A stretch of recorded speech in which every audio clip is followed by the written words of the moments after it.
നമസ്കാരം, സ്വാഗതം. ഇന്ന് നമ്മൾ ഇന്ത്യൻ സ്റ്റോക്ക് മാർക്കറ്റിലെ ഒരു നിർണായക ദിവസത്തെക്കുറിച്ചാണ് സംസാരിക്കുന്നത്. 2025 നവംബർ 20 വ്യാഴാഴ്ച. നിങ്ങളുടെ മുന്നിലിരിക്കുന്ന ഈ വിവരങ്ങൾ ശരിക്കും പറഞ്ഞാൽ അന്നത്തെ മാർക്കറ്റിന്റെ ഒരു പോസ്റ്റ്മോർട്ടം റിപ്പോർട്ട് പോലെയാണ്. നിഫ്റ്റി 50 ഏകദേശം ഒരു 140 പോയിന്റ് ഉയർന്നു. ഒറ്റ നോട്ടത്തിൽ ഇതൊരു സാധാരണ മുന്നേറ്റം. പക്ഷെ നമ്മൾ ഇന്ന് ഉത്തരം കണ്ടെത്താൻ ശ്രമിക്കുന്ന ചോദ്യം ഇതാണ്: ഇത് വെറുമൊരു നല്ല ദിവസമായിരുന്നോ, അതോ മാസങ്ങളായി വിപണി കാത്തിരുന്ന ഒരു വലിയ മാറ്റത്തിന്റെ തുടക്കമാണോ? ഈ കണക്കുകൾക്കിടയിൽ ഒളിഞ്ഞിരിക്കുന്ന സൂചനകൾ നമുക്ക് ഒരുമിച്ച് കണ്ടെത്താം. വളരെ ശരിയായൊരു ചോദ്യത്തിൽ നിന്നാണ് നിങ്ങൾ തുടങ്ങിയത്. കാരണം സ്റ്റോക്ക് മാർക്കറ്റിൽ ഏറ്റവും പ്രധാനം അതാണ്. ഒരു ദിവസത്തെ പ്രകടനത്തിനപ്പുറം അതൊരു പുതിയ പ്രവണതയുടെ, ഒരു പുതിയ ട്രെൻഡിന്റെ തുടക്കമാണോ എന്ന് തിരിച്ചറിയുക. നമ്മുടെ മുന്നിലുള്ള ഈ ഡേറ്റ വെറും അക്കങ്ങളല്ല, അത് ആയിരക്കണക്കിന് നിക്ഷേപകർ ഒരുമിച്ച് ചിന്തിച്ചതിൻ്റെയും പ്രവർത്തിച്ചതിൻ്റെയും ഒരു നേർചിത്രമാണ്. ആ കഥ എന്താണെന്ന് നമുക്ക് പരിശോധിക്കാം. എങ്കിൽ നമുക്ക് ആ പ്രധാനപ്പെട്ട കണക്കിൽ നിന്ന് തന്നെ തുടങ്ങാം. നിഫ്റ്റി 50 ക്ലോസ് ചെയ്തത് 26,192 പക്ഷെ അതിനേക്കാൾ എന്നതാണ്. എന്തുകൊണ്ടാണ് ഈ 26,200 എന്ന സംഖ്യയ്ക്ക് ഇത്ര പ്രാധാന്യം വരുന്നത്? ഇതൊരു സൈക്കോളജിക്കൽ ലെവലാണ്. ഒരു വർഷത്തിലേറെയായി, അതായത് 2024 സെപ്റ്റംബറിന് ശേഷം നിഫ്റ്റിക്ക് ഈ ഒരു കടമ്പ കടക്കാൻ സാധിച്ചിരുന്നില്ല. പലതവണ അവിടെ തട്ടി താഴേക്ക് വന്നു. ഒരു മാരത്തൺ ഓട്ടക്കാരൻ ഒരുപാട് കാലമായി ഭേദിക്കാൻ ശ്രമിക്കുന്നൊരു റെക്കോർഡ് സമയം പോലെയാണ്. ഇന്ന് ആ റെക്കോർഡ് ഭേദിച്ചു. അതിലുപരി ഈ മുന്നേറ്റം സംഭവിച്ചത് വളരെ ഉയർന്ന വ്യാപാരത്തോടുകൂടിയാണ്. High volume. അതായത് ഈ മുന്നേറ്റത്തിൽ ധാരാളം നിക്ഷേപകർ ആവേശത്തോടെ പങ്കെടുത്തു. ഇത് കാണിക്കുന്നത് ഇതൊരു ദുർബലമായ മുന്നേറ്റമല്ല, മറിച്ച് ശക്തമായ വാങ്ങലിന്റെ പിൻബലമുള്ളൊരു ബ്രേക്കൗട്ടാണെന്നാണ്. അപ്പോൾ ഇതൊരു സാങ്കേതികമായ മുന്നേറ്റം മാത്രമല്ല, നിക്ഷേപകരുടെ ആത്മവിശ്വാസം തിരികെ വന്നതിന്റെ ഒരു സൂചന കൂടിയാണ്. സെൻസെക്സും ഏകദേശം 446 പോയിന്റ് ഉയർന്നിട്ടുണ്ട്. അപ്പോൾ ഈ ആത്മവിശ്വാസം വിപണിയിൽ മൊത്തത്തിൽ പ്രകടമായിരുന്നു. തീർച്ചയായും അതെ. ഇത് ഒന്നോ രണ്ടോ വലിയ കമ്പനികൾ മാത്രം വിചാരിച്ചാൽ നടക്കുന്ന കാര്യമല്ല. നിഫ്റ്റിയിലെയും സെൻസെക്സിലെയും ഭൂരിഭാഗം ഓഹരികളിലും വാങ്ങാനുള്ള താൽപ്പര്യം വർദ്ധിച്ചതുകൊണ്ടാണ് ഇത് സംഭവിച്ചത്. ഇനി നമ്മുടെ പ്രധാന ചോദ്യത്തിലേക്ക് വരാം. എന്താണ് പെട്ടെന്ന് ഈ ആത്മവിശ്വാസം വരാൻ കാരണം? അതിലേക്കാണ് ഞാനും വരുന്നത്. ഈ മുന്നേറ്റത്തിന് പിന്നിൽ 3 പ്രധാന കാരണങ്ങൾ ചൂണ്ടിക്കാണിക്കപ്പെടുന്നുണ്ട്. ഒന്ന്, ആഗോള ടെക് ഭീമനായ എൻവിഡിയയുടെ അവിശ്വസനീയമായ പ്രവർത്തനഫലം. 2, വിദേശ നിക്ഷേപകരുടെ FPIസിന്റെ ഇന്ത്യൻ വിപണിയിലേക്കുള്ള ശക്തമായ തിരിച്ചുവരവ്. 3, ഓട്ടോ, എനർജി, പ്രൈവറ്റ് ബാങ്കുകൾ പോലുള്ള പ്രത്യേക മേഖലകളിലേക്കുള്ള പണമൊഴുക്ക്. നമുക്ക് ആദ്യത്തെ കാര്യത്തിൽ നിന്ന് തുടങ്ങാം. അമേരിക്കയിലുള്ള ഒരു ചിപ്പ് കമ്പനിയുടെ റിസൾട്ട് എങ്ങനെയാണ് ഇന്ത്യൻ മാർക്കറ്റിനെ ഇത്രയധികം സ്വാധീനിക്കുന്നത്? അതൊരു മികച്ച ചോദ്യമാണ്. കാരണം ഇത് കേവലം ഒരു കമ്പനിയുടെ വിജയമല്ല. ഈ നിർമ്മിത ബുദ്ധിയുടെ, AI-യുടെ ഈ കാലഘട്ടത്തിൽ NVIDIA ഒരു കമ്പനിയായിട്ടല്ല, മറിച്ച് ഈ പുതിയ സാങ്കേതിക വിപ്ലവത്തിന് ആവശ്യമായ വെള്ളവും വളവും നൽകുന്ന ഒരു അടിസ്ഥാന ശക്തിയായിട്ടാണ് നിക്ഷേപകർ കാണുന്നത്. അവരുടെ ചിപ്പുകളില്ലാതെ AI ലോകം മുന്നോട്ടു പോകില്ല. അതുകൊണ്ട് NVIDIAയുടെ മികച്ച പ്രകടനം ലോകമെമ്പാടുമുള്ള നിക്ഷേപകർക്ക് ഒരു സന്ദേശം നൽകുന്നു. AI വിപ്ലവം യഥാർത്ഥമാണ്, അത് അതിവേഗം വളരുകയാണ്. ആ വളർച്ചയുടെ ഭാഗമാകാനാണ് എല്ലാവരും ശ്രമിക്കുന്നത്. അതിന്റെ അലയോലികളാണ് നമ്മൾ ഇന്ത്യൻ വിപണിയിലും കാണുന്നത്. ഓക്കെ, അതായത് ഇതൊരു ആഗോള ശുഭപ്തിവിശ്വാസത്തിന്റെ പ്രതിഫലനമാണ്. പക്ഷേ രണ്ടാമത്തെ കാരണം, വിദേശ നിക്ഷേപകരുടെ തിരിച്ചുവരവ്, അത് ഇന്ത്യയെ സംബന്ധിച്ച് കൂടുതൽ പ്രധാനപ്പെട്ടതല്ലേ? FPI പണമൊഴുക്കിനെ പലപ്പോഴും വിപണിയുടെ ജീവനാഡിയായിട്ടാണല്ലോ കാണുന്നത്. അതെ, FPI നിക്ഷേപത്തെ നമുക്കൊരു വിദേശ ടൂറിസ്റ്റിനോട് ഉപമിക്കാം.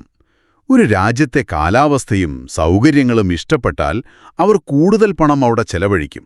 അത് അവിടത്തെ കച്ചവടക്കാർക്ക് ഗുണം ചെയ്യും. അതുപോലെ ഇന്ത്യൻ സമ്പദ് വ്യവസ്ഥയുടെ വളർച്ചയിൽ വിശ്വാസം വരുമ്പോഴാണ് വിദേശ നിക്ഷേപകർ ഇവിടേക്ക് കോടിക്കണക്കിന് ഡോളർ ഒഴുക്കുന്നത്. കുറേ കാലമായി അവർ പണം പിൻവലിക്കുകയായിരുന്നു. ഇപ്പോൾ അവർ തിരികെ വരുന്നു എന്നത് ഇന്ത്യൻ സമ്പദ് വ്യവസ്ഥയിലുള്ള അവരുടെ വിശ്വാസം വർദ്ധിച്ചു എന്നതിൻ്റെ ഏറ്റവും വലിയ തെളിവാണ്. അത് നമ്മുടെ ഓഹരി വിപണിക്ക് നൽകുന്ന ഊർജം വളരെ വലുതാണ്. അത് ശരിയായിരിക്കാം. പക്ഷേ ഇത് ഒരു ദിവസത്തെ കണക്കല്ലേ? ഈ വിദേശ നിക്ഷേപം നാളെയും തുടരുമെന്ന ഉറപ്പുണ്ടോ? അതോ ഇത് NVIDIAയുടെ ഫലം കണ്ടുള്ള ഒരു താൽക്കാലിക ആവേശം മാത്രമാണോ? വളരെ പ്രസക്തമായൊരു സംശയം. ഒരു ദിവസം കൊണ്ട് നമുക്കൊരു സ്ഥിരം പ്രവണത ഉറപ്പിക്കാൻ കഴിയില്ല. വരും ദിവസങ്ങളിലെ കണക്കുകൾ വളരെ നിർണായകമാണ്. പക്ഷേ ഈ പണം എവിടേക്കാണ് വന്നത് എന്ന് പരിശോധിക്കുമ്പോൾ നമുക്ക് കുറച്ചുകൂടി വ്യക്തത കിട്ടും. അതാണ് നമ്മുടെ മൂന്നാമത്തെ പോയിന്റായ സെക്ടർ റൊട്ടേഷൻ. ഈ വന്ന പണം വിപണിയിൽ എല്ലായിടത്തും ഒരുപോലെയല്ല നിക്ഷേപിക്കപ്പെട്ടത്. അതെ, ഓട്ടോ, എനർജി, പ്രൈവറ്റ് ബാങ്കുകൾ പോലുള്ള പ്രത്യേക മേഖലകളിലേക്ക് ഒരു ഒഴുക്കുണ്ടായി എന്ന് പറയുന്നു. എന്താണ് ഈ സെക്ടർ റൊട്ടേഷൻ കൊണ്ട് കൃത്യമായി ഉദ്ദേശിക്കുന്നത്? ഒരു കർഷകൻ കാലാവസ്ഥയനുസരിച്ച് കൃഷി ഇറക്കുന്നത് പോലെയാണിത്. മഞ്ഞുകാലത്തൊരു വിള, വേനൽക്കാലത്ത് മറ്റൊരു വിള. അതുപോലെ നിക്ഷേപകർ സമ്പദ്വ്യവസ്ഥയുടെ സാഹചര്യങ്ങൾക്കനുസരിച്ച് ഒരു മേഖലയിൽ നിന്ന് ലാഭമെടുത്ത് അടുത്തതായി തിളങ്ങാൻ സാധ്യതയുണ്ടെന്ന് കരുതുന്ന മറ്റൊരു മേഖലയിലേക്ക് പണം മാറ്റും. ഇപ്പോൾ ഓട്ടോ, ഊർജം, ബാങ്കിംഗ് തുടങ്ങിയ മേഖലകളിലേക്ക് പണമൊഴുകുന്നു എന്നതിനർത്ഥം ഇന്ത്യയുടെ ആഭ്യന്തര വളർച്ചയുടെ അടുത്ത ഘട്ടത്തിൽ ഈ മേഖലകൾ നിർണായകമാകുമെന്ന് വലിയ നിക്ഷേപകർ വിശ്വസിക്കുന്നു എന്നാണ്. ഇത് വിപണിയുടെ ആരോഗ്യത്തെക്കുറിച്ചുള്ള ഒരു പോസിറ്റീവ് സൂചനയാണ്. അപ്പോൾ നിങ്ങൾ പറയുന്നത് ആഗോളതലത്തിലെ ഒരു ടെക് തരംഗമാണ് വിപണിക്ക് തുടക്കമിട്ടതെങ്കിലും വിദേശ നിക്ഷേപകർ പണം മുടക്കാൻ തിരഞ്ഞെടുത്തത് ഇന്ത്യയുടെ സ്വന്തം വളർച്ചാ കഥകളിലാണ് എന്നാണ്? എക്സാക്ട്ലി. അതെ, അതാണ് ഇവിടുത്തെ ഏറ്റവും കൗതുകകരമായ കാര്യം. ആഗോളക്കാറ്റ് അനുകൂലമായപ്പോൾ നമ്മുടെ കപ്പൽ ഇന്ത്യൻ തീരത്തെ ലക്ഷ്യമാക്കി തന്നെയാണ് നീങ്ങുന്നത്. ഇതിന്റെ ഏറ്റവും നല്ല ഉദാഹരണം ഇന്നത്തെ വിജയികളുടെയും പരാജിതരുടെയും ലിസ്റ്റിൽ നമുക്ക് കാണാം. ശരിയാണ്, ആ ലിസ്റ്റ് വളരെ രസകരമാണ്. നേട്ടമുണ്ടാക്കിയവരിൽ പ്രധാനികൾ ഐഷർ മോട്ടോഴ്സ്, ബജാജ് ട്വിൻസ് എന്നറിയപ്പെടുന്ന ബജാജ് ഫിൻസർവ്, ബജാജ് ഫിനാൻസ്. അതെ, അവരു രണ്ടും. പിന്നെ റിലയൻസ് ഇൻഡസ്ട്രീസ്. ഇവയെല്ലാം നമ്മളിപ്പോൾ പറഞ്ഞ ഓട്ടോ, ഫിനാൻസ്, എനർജി മേഖലകളിൽ നിന്നുള്ളവയാണ്. ഇത് യാദൃച്ഛികമല്ലെന്ന് വ്യക്തം. യാദൃച്ഛികമേ അല്ല, ഇത് വളരെ ആസൂത്രിതമായ ഒരു പണമൊഴുക്കിന്റെ ഫലമാണ്. ഐഷർ മോട്ടോഴ്സിന്റെ കുതിപ്പ് ഓട്ടോ സെക്ടറിലുള്ള താൽപ്പര്യത്തെയും ബജാജ് ട്വിൻസിന്റെ മുന്നേറ്റം രാജ്യത്തെ ഉപഭോഗവും വായ്പ എടുക്കലും വർദ്ധിക്കുമെന്ന പ്രതീക്ഷയെയും പിന്നെ റിലയൻസിന്റെ പ്രകടനം ഊർജ്ജമേഖലയിലുള്ള ശുഭാപ്തിവിശ്വാസത്തെയുമാണ് കാണിക്കുന്നത്. ഒരു മിനിറ്റ്. അപ്പോ നഷ്ടം നേരിട്ടവരുടെ ലിസ്റ്റ് നോക്കൂ. Asian paints, Titan company, HUL ഇവയെല്ലാം ഉപഭോക്തൃമേഖലയിലെ വമ്പന്മാരാണ്. എന്നാൽ കൂട്ടത്തിൽ HCL ടെക്നോളജീസ് എന്നൊരു IT ഭീമനുമുണ്ട്. ഇവിടെ ഒരു വൈരുദ്ധ്യമില്ലേ? ആഗോള ടെക് തരംഗം വിപണിയെ ഉയർത്തിയെന്ന് നമ്മൾ പറയുന്നു. പക്ഷേ ഇന്ത്യയിലെ ഒരു പ്രധാന IT കമ്പനി താഴോട്ടു പോകുന്നു. ഇതിനർത്ഥം നമ്മൾ കാണുന്നതിലും സങ്കീർണമായ എന്തോന്നും അവിടെ നടക്കുന്നുണ്ടെന്നല്ലേ? വളരെ ശരിയായ നിരീക്ഷണം. ഇതാണ് ആഴത്തിലുള്ള വിശകലനത്തിന്റെ പ്രസക്തി. എല്ലാ ടെക് കമ്പനികളും ഒരുപോലെയല്ല. എൻവിഡിയ പ്രതിനിധീകരിക്കുന്നത് AI, സെമി കണ്ടക്ടർ പോലുള്ള ഡീപ് ടെക് മേഖലയെയാണ്. അതേസമയം HCL ടെക് പോലുള്ള ഇന്ത്യൻ IT കമ്പനികളുടെ പ്രധാന വരുമാനം IT സേവനങ്ങളിൽ നിന്നാണ്. IT services. ഒരുപക്ഷേ നിക്ഷേപകർ കരുതുന്നത് ഇതായിരിക്കാം. ആഗോള കമ്പനികൾ അവരുടെ പണം പരമ്പരാഗത IT സേവനങ്ങൾക്കായി ചിലവഴിക്കുന്നത് കുറയ്ക്കുകയും പകരം AI പോലുള്ള പുതിയ സാങ്കേതിക വിദ്യകളിൽ കൂടുതൽ നിക്ഷേപിക്കുകയും ചെയ്യും. അങ്ങനെ വരുമ്പോൾ അത് എൻവിഡിയയ്ക്ക് ഗുണകരവും ഇന്ത്യൻ IT സർവീസ് കമ്പനികൾക്ക് താൽക്കാലികമായി ഒരു വെല്ലുവിളിയുമാകാം. അപ്പോ ഒരേ ടെക് തരംഗത്തിൽ തന്നെ വിജയികളും പരാജിതരുമുണ്ടാകുന്നു. പണം കൂടുതൽ സ്മാർട്ടാവുകയാണ്. അത് എവിടെ നിക്ഷേപിക്കണമെന്നതിൽ കൂടുതൽ വിവേചനം കാണിക്കുന്നു. തീർച്ചയായും. ടെക് എന്ന ലേബലിൽ എല്ലാത്തിനെയും ഒരുമിച്ച് കാണുന്ന കാലം കഴിഞ്ഞു. ടെക്കിനുള്ളിൽ തന്നെ എവിടെയാണ് യഥാർത്ഥ വളർച്ച എന്ന് നിക്ഷേപകർ തിരയുകയാണ്. ഈയൊരു കാര്യം മാത്രം മതി ഇന്നത്തെ മാർക്കറ്റ് എത്രമാത്രം സൂക്ഷ്മമായ കാര്യങ്ങളെയാണ് വിലയിരുത്തുന്നതെന്ന് മനസ്സിലാക്കാൻ. ശരി. ഈ വലിയ ചിത്രമെല്ലാം വ്യാപാരികൾ എങ്ങനെയാണ് കാണുന്നത്? അവരുടെ കളിസ്ഥലം പ്രധാനമായും സാങ്കേതികമായ തലങ്ങളിലാണല്ലോ. സപ്പോർട്ട്, റെസിസ്റ്റൻസ് തുടങ്ങിയവ. ആ വശത്തേക്ക് വന്നാൽ 26,000 എന്ന നില ഒരു ശക്തമായ സപ്പോർട്ടായും 26,400, 26,500 ഒരു റെസിസ്റ്റൻസായും പറയുന്നുണ്ട്. സപ്പോർട്ട്, റെസിസ്റ്റൻസ് എന്താണെന്ന് നമ്മുടെ ശ്രോതാക്കൾക്കറിയാം. പക്ഷേ എന്തുകൊണ്ടാണ് ഈ പ്രത്യേക ലെവലുകൾ ഇപ്പോൾ ഇത്ര നിർണായകമാകുന്നത് എന്ന് നോക്കാം. 26,000 എന്ന ലെവൽ കഴിഞ്ഞ 3 തവണ വിപണിയിടിഞ്ഞപ്പോഴും ഒരു രക്ഷാകവചം പോലെ പ്രവർത്തിച്ച സ്ഥലമാണ്. അവിടെ എത്തുമ്പോൾ വാങ്ങാൻ ആളുകൾ മുന്നോട്ട് വരുന്നു. അതുകൊണ്ട് അതൊരു ശക്തമായ ഫ്ലോറായി മാറി. ഇപ്പോൾ നിഫ്റ്റി 26,200 തടസ്സം ഭേദിച്ച സ്ഥിതിക്ക് അടുത്ത പ്രധാന കടമ്പ 26,500 അതാണ് പുതിയ സീലിംഗ്. അപ്പോൾ അടുത്ത കുറച്ചു ദിവസത്തെ കളി ഈ 26,000-നും 26,500-നും ഇടയിലായിരിക്കുമോ? ഒരു യുദ്ധക്കളം പോലെ നമുക്കതിനെ കാണാം. കാളകൾ അതായത് ബുൾസ് വിപണിയെ 26,500-ന് മുകളിലേക്ക് കൊണ്ടുപോകാൻ ശ്രമിക്കും. അത് സാധിച്ചാൽ പുതിയൊരു കുതിപ്പിന് തുടക്കമാകും.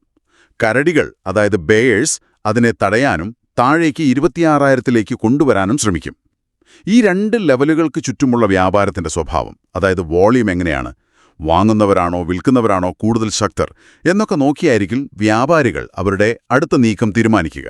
അപ്പോൾ ഈ വിശകലനങ്ങളെല്ലാം വെച്ച് നോക്കുമ്പോൾ നാളേക്ക് വേണ്ടി അല്ലെങ്കിൽ വരും ദിവസങ്ങളിലേക്ക് ഒരു നിക്ഷേപകൻ എന്തൊക്കെ കാര്യങ്ങളാണ് പ്രധാനമായും ശ്രദ്ധിക്കേണ്ടത്? പ്രധാനമായും 4 കാര്യങ്ങൾ. 1. ഈ മുന്നേറ്റത്തിന് കാരണമായ ആഗോള സാഹചര്യം, പ്രത്യേകിച്ച് മറ്റു ടെക് കമ്പനികളുടെ ഫലങ്ങൾ. എൻവിഡിയയുടെ ഈ പ്രകടനം ഒരു ഒറ്റപ്പെട്ട സംഭവമാണോ അതോ ഒരു പൊതുവായ ട്രെൻഡാണോ എന്ന് ഉറപ്പിക്കണം. 2. വിദേശ നിക്ഷേപത്തിന്റെ ഒഴുക്ക്. അവർ പണം ഇനിയും ഇവിടേക്ക് കൊണ്ടുവരുന്നുണ്ടോ അതോ ഇത് ഒരു ദിവസത്തെ പ്രതിഭാസമായിരുന്നോ? ഇത് സ്ഥിരതയുടെ ലക്ഷണമാണ്. 3. കാര്യം റിസർവ് ബാങ്കിന്റെ നയപരമായ പ്രഖ്യാപനങ്ങളായിരിക്കും, അല്ലേ? പലിശ നിരക്കുകളിലോ മറ്റോ അപ്രതീക്ഷിതമായ എന്തെങ്കിലും മാറ്റങ്ങൾ വന്നാൽ അത് വിപണിയുടെ കണക്കുകൂട്ടലുകൾ തെറ്റിക്കാം. തീർച്ചയായും വിപണി എപ്പോഴും സ്ഥിരതയും പ്രവചിക്കാൻ കഴിയുന്ന സാഹചര്യങ്ങളുമാണ് ഇഷ്ടപ്പെടുന്നത്. റിസർവ് ബാങ്കിന്റെ ഭാഗത്തുനിന്നുള്ള ഏത് അപ്രതീക്ഷിത നീക്കവും വിപണിയിൽ ചാഞ്ചാട്ടമുണ്ടാക്കും. 4. വളരെ പ്രധാനപ്പെട്ട ഒരു കാര്യം ഇടത്തരം ചെറുകിട ഓഹരികളോട്, അതായത് മിഡ് ആൻഡ് സ്മോൾ ക്യാപ്സിനോടുള്ള നിക്ഷേപകരുടെ താൽപ്പര്യമാണ്. അവസാനത്തെ പോയിന്റ് അല്പം കൂടി വിശദീകരിക്കാമോ? വലിയ കമ്പനികൾ കുതിക്കുമ്പോൾ എന്തിനാണ് ചെറിയ കമ്പനികളെ ശ്രദ്ധിക്കുന്നത്? അത് വിപണിയിലെ റിസ്ക് എടുക്കാനുള്ള താൽപ്പര്യത്തെ, റിസ്ക് ആപ്പിറ്റേറ്റിനെയാണ് കാണിക്കുന്നത്. ഒരു റാലി തുടങ്ങുമ്പോൾ നിക്ഷേപകർ ആദ്യം പണം മുടക്കുക നിഫ്റ്റിയിലുള്ളതുപോലുള്ള വലിയ സുരക്ഷിതമായ കമ്പനികളിലാണ്. കുറച്ചു കഴിയുമ്പോൾ വിപണിയിലുള്ള വിശ്വാസം വർദ്ധിക്കുമ്പോൾ അവർ കൂടുതൽ ലാഭം തേടി അല്പം കൂടി റിസ്ക്കുള്ള ഇടത്തരം ചെറുകിട കമ്പനികളിലേക്ക് ശ്രദ്ധ തിരിക്കും. ആ മേഖലയിലേക്കും പണമൊഴുക്ക് തുടങ്ങുന്നുണ്ടെങ്കിൽ അതിന്റെ അർത്ഥം ഈ മുന്നേറ്റത്തിന് കൂടുതൽ കരുത്തും വ്യാപ്തിയുമുണ്ട് എന്നാണ്. നിക്ഷേപകർ വലിയ കമ്പനികൾക്ക് പുറത്ത് പുതിയ അവസരങ്ങൾ ധൈര്യത്തോടെ തേടുന്നു എന്നതിന്റെ സൂചനയാണത്. വളരെ വ്യക്തമായി. അപ്പോൾ ഇന്നത്തെ വിശകലനം നമുക്ക് ഇങ്ങനെ സംഗ്രഹിക്കാം.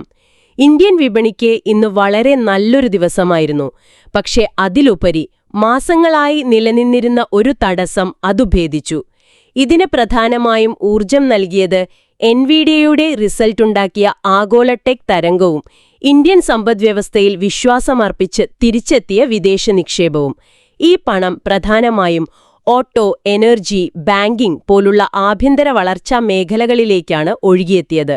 മുന്നോട്ടു പോകുമ്പോൾ 26,500 എന്ന കടമ്പ കടക്കാനാകുമോ എന്നതും ഈ പോസിറ്റീവ് ഘടകങ്ങൾ തുടരുമോ എന്നതുമാണ് വിപണിയുടെ ഗതി നിർണ്ണയിക്കുക. കൃത്യമായി പറഞ്ഞു. നമ്മൾ തുടങ്ങിയ ചോദ്യത്തിന് ഇപ്പോഴൊരു ഏകദേശ ഉത്തരം കിട്ടിയിരിക്കുന്നു. ഇത് വെറും ഒരു ദിവസത്തെ നേട്ടമായി തോന്നുന്നില്ല, മറിച്ച് ഒരു പുതിയ ഘട്ടത്തിലേക്ക് കടക്കാനുള്ള വിപണിയുടെ ഒരു ശ്രമമായിട്ടാണ് കാണേണ്ടത്. ഇനി നിങ്ങൾക്ക് ചിന്തിക്കാനൊരു കാര്യം കൂടി തരാം. ഇന്നത്തെ ഈ മുന്നേറ്റത്തിന് തുടക്കമിട്ടത് അമേരിക്കയിലുള്ള ഒരു കമ്പനിയാണ്. പണമൊഴുക്കിയത് വിദേശ നിക്ഷേപകരാണ്. ഇതൊരു പ്രധാന ചോദ്യമുയർത്തുന്നുണ്ട്. പരസ്പരം ഇത്രയധികം ബന്ധപ്പെട്ടിരിക്കുന്ന ഈ ലോകത്ത് ഒരു രാജ്യത്തെ വിപണിയുടെ വിജയം എത്രത്തോളം അതിന്റെ ആഭ്യന്തര ശക്തിയെ ആശ്രയിച്ചിരിക്കുന്നു, എത്രത്തോളം ആഗോള മൂലധനത്തെ ആകർഷിക്കാനുള്ള കഴിവിനെ ആശ്രയിച്ചിരിക്കുന്നു? ഈ ആഗോള ബന്ധം നമ്മുടെ വിപണിയുടെ ഏറ്റവും വലിയ ശക്തിയാണോ അതോ ഏറ്റവും വലിയ ദൗർബല്യമാണോ? ഇതിനെക്കുറിച്ച് ചിന്തിക്കുക.